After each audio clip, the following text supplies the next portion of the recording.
What is up, people of the interwebs? My name is Jake the Genie, and I'm starting a brand new series where I take different topics, different life situations, and give some advice on it, because people in my life are always telling me that I give good advice, and I wanted to share that particular skill with the rest of the world, and we'll see how we get on. Hopefully I can stand up to that and, give the best advice that I possibly can and hopefully help some people out. Most of the content that I'm going to be reading from is all going to be from Reddit, subreddits and things like that. And then once we gather in a little audience of you guys, we should be able to start getting user feedback, and then I should be able to actually communicate with you guys specifically, which is basically the dream scenario for this. But today we are jumping in with r/relationship advice. I'm probably going to pick a couple, depending on how long I waffle on for on one of these, but we'll see how we get on. So our first post today comes from r/relationship advice, and the story goes: my boyfriend, 25 male, gave me, 22 female, diet pills for my birthday. My boyfriend gifted me diet pills for my birthday. Just to mention, I never once asked for any kind of diet supplement or anything. I'm not obese or overweight, I'm just not supermodel skinny. I'm just average, normal. I don't have a flat stomach. I pretended to be happy when I received them because I didn't want him to think I was ungrateful or childish.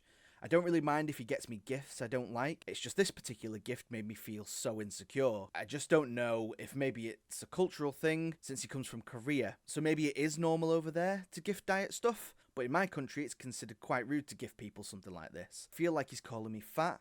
In the past, he said he doesn't want our relationship to be about money, so I never really expected grand gifts as long as they're meaningful, but this feels very insensitive. Should I voice how I feel to him, or do I sound childish? So the first thing for me with this one is that bit right at the very end. Should I voice how I feel, or do I sound childish? Whenever I was giving relationship advice, the biggest problem is always boiled down to, should I communicate?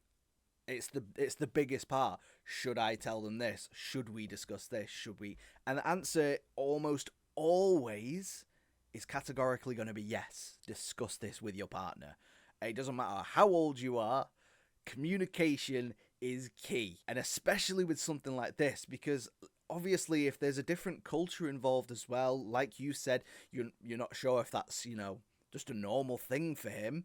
And an easy conversation can get that ball rolling. The uncomfortable thing for you, seemingly, is by admitting that that gift made you uncomfortable, you're already showing how much empathy you've got, because you're considering the reaction that that's going to have for somebody giving the gift, rather than how it's affected you. So that's a nice little thing for yourself, I guess, to show that you are very empathetic.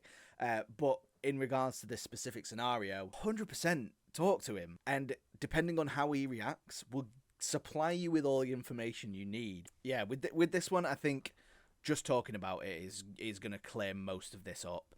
And if it leads to some kind of altercation between you both, then that's going to reveal a lot more information to you than just this initial slight on the gift itself. Weight is a horribly polarizing subject when it comes to relationships.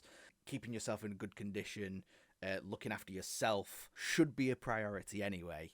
It's a shame that we have so many relationships where that subject can't be spoken about, and you can't have that chat between you because, one side is more sensitive than the other and they don't want to talk about their weight and stuff. Like, normally it's better if the other person has brought that up. If your partner's go, I feel bloated, I feel quite big, I feel fat, all those kind of things, that's the conversation opener. If you then turn around just one day just be like, putting on a few pounds there, tubby, it's not going to work like that, is it? It's not going to work out in your favor, because you're their partner, you're their, their friend at the end of the day. Like, you want to see these people thrive. If it's in the best interest of their health, when they're talking about themselves, being like, hey, let's do something. Make it a couple thing. Like, let's sign up together. Let's go to the gym together. Let's start a diet together. Let's do it together. Works massively well with like neurodivergence. For, it's like body doubling or whatever, where you do it together to make the goal more achievable. I've always been like, yeah, do it as a couple. Like, just do these things together, and it'll strengthen you both, and you'll be able to learn more about each other. Like, there's no downside to doing those kind of things together. But yeah, for you specifically, talk to him, open the conversation. If it doesn't work out for you, or it doesn't work out well, and it causes another issue, come back to us, because that's a bigger problem. I'm hoping this helped. If it didn't, I apologise. If it does and you do it and it works out well, fantastic. I wish you all the best. Take care of yourself so that you can take care of somebody else. I think I just quoted RuPaul. Interesting. Let's do another one. Okay, this is an interesting one. My girlfriend does all the daily house chores while I'm still at work. Then she complains that I'm not pulling my weight by helping out with chores. I get upset because I can't do what she wants. The cycle is hurting us. My girlfriend does all the daily house chores while I'm still at work. Dishes, laundry, general cleanup, depending on the day. Then she complains that I'm not pulling my weight by helping out with chores. How do I get on the same page and see eye to eye so that we don't let this issue impact our relationship? I'd prefer to keep my job, girlfriend, and be able to unload the dishwasher at 6:30. So it sounds like she's doing the chores before you get home and even have a chance to contribute. If that is the case, it's a real tough one, really. The only thing that I could think conceivably to meet in the middle would be to agree upon like a power hour for chores before you go to bed together. At the end of the day, you both agree, like, yeah, you want more help. She's gonna have to shift her like cleaning cycle to the end of the day rather than the start of the day, so that when she gets home from work the next morning, it's already done, if you know what I mean, and then you get a chance to contribute and do what needs to be done. That seems to be the best possible solution for you. So if you get home at you wanted to unload the dishwasher at 6:30, I think you said in the post. Yeah, if you move it so that the cleaning hour starts from 6:30 over to 7:30 and she has to stick to it, that'll be the goal for you, because it sounds to me like you want to help and you want to be a part of it. It's hard because we only have a small piece of the puzzle here. If everything you've said there is the exact scenario, move the hour and also make sure that she agrees to it, because it sounds like she sounds like the kind of person that she gets home and she's just got to get it done. She's just got to get it done, and because she's having to do it on her own, like, that frustration is then boiling over to when you get home from work. So it's not necessarily that you're getting the brunt of it all, it's that she's convoluted in her head that she's had to do it all. It's a very common thing for like people with ADHD and stuff like that. Like, it's got to be done now. I've seen it. It's got to be done. Like, that happens with me. Like, I'll go into the kitchen. I'll be like, oh, dishwasher needs emptying. And I've got to do it immediately. Otherwise, I know that I won't do it and I'll forget, or it won't get done for 6 years. It could be a similar thing like that. So yeah, setting the boundaries, setting a time for you both to be able to do it together so that you're prepping for the next day rather than fixing the problems from the previous day will probably help you guys massively. Give it a try. Let me know how it works. You'll never see this because this is on YouTube and this is on Reddit, so there's that. But I'm hoping that the advice is helpful to you and wishing you all the best. And the last story of the day is going to be coming from Am I the Arsehole? Just to shake it up a little bit. Am I the arsehole for deciding my sister-in-law and family are no longer welcome at our house? This one's gonna be a doozy. In September 2021, my fiance and I got a dog. We were living next door to my in-laws, and it had recently been proposed that the condo above ours be rented out by my sister-in-law. I was not a fan of this proposal and was not seeing myself living in some sort of commune with my partner's entire immediate family, as I perceived them as very dominant and controlling. Back to the dog. My in-laws said that was fine, as the current renters above us already had a dog and they wanted to be fair. Shortly thereafter, we get a call from Pam, chiding us for getting a dog without consulting her. This confused everyone and led to a huge argument in which it became clear that she is scared of / disgusted by dogs. We ended up buying our own home nearby to circumvent all of this family drama and are happy here. The issue with the dog has still caused drama because we are not allowed to bring it to any family functions that she attends. We try to be forthcoming and understanding, as we do not think everyone needs to have the same affinity for animals. That's fair. Don't bring the dog to family gatherings. That's seems like a reasonable request. Fast forward to recently, Pam asks why we don't put more effort into hanging out with her and her kids. I say it's because it's very hard to coordinate a dog sitter on the fly and would be easier if she could imagine meeting us halfway and accommodating our lifestyle as we try to accommodate hers. Absolutely reasonable. She said no, because she's now traumatized after losing a child to an infection during the last weeks of pregnancy and having to accept that our dog has a place in the family but her child doesn't.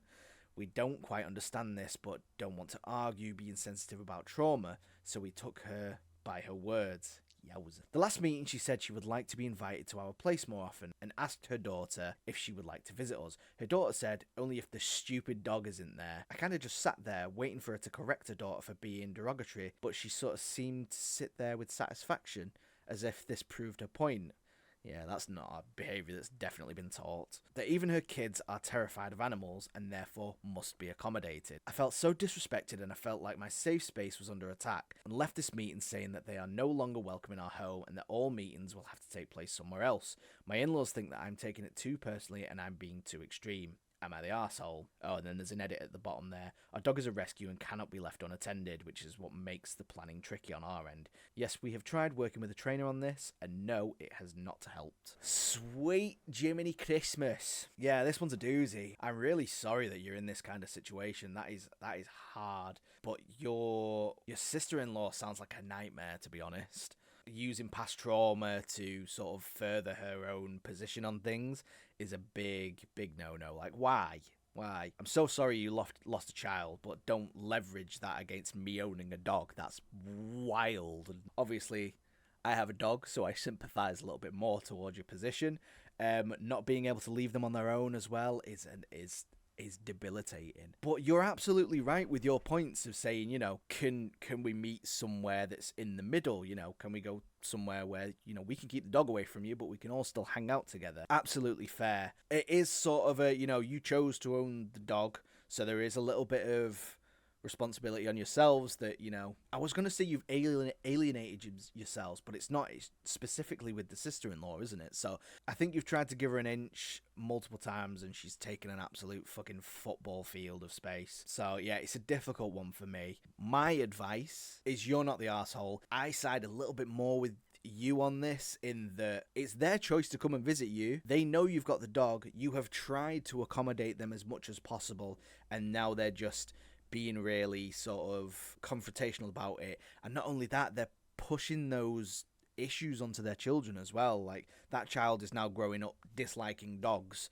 for no other reason than their parent dislikes dogs. Like, they're not getting the chance to formulate their own opinion, because I'm sure the dog is lovely, but I don't want to assume the dog might be aggressive and scary as fuck. It's a shame that that child is you know, already marred by those opinions. If the relationship means a lot to you guys, I'd say you're not the arsehole.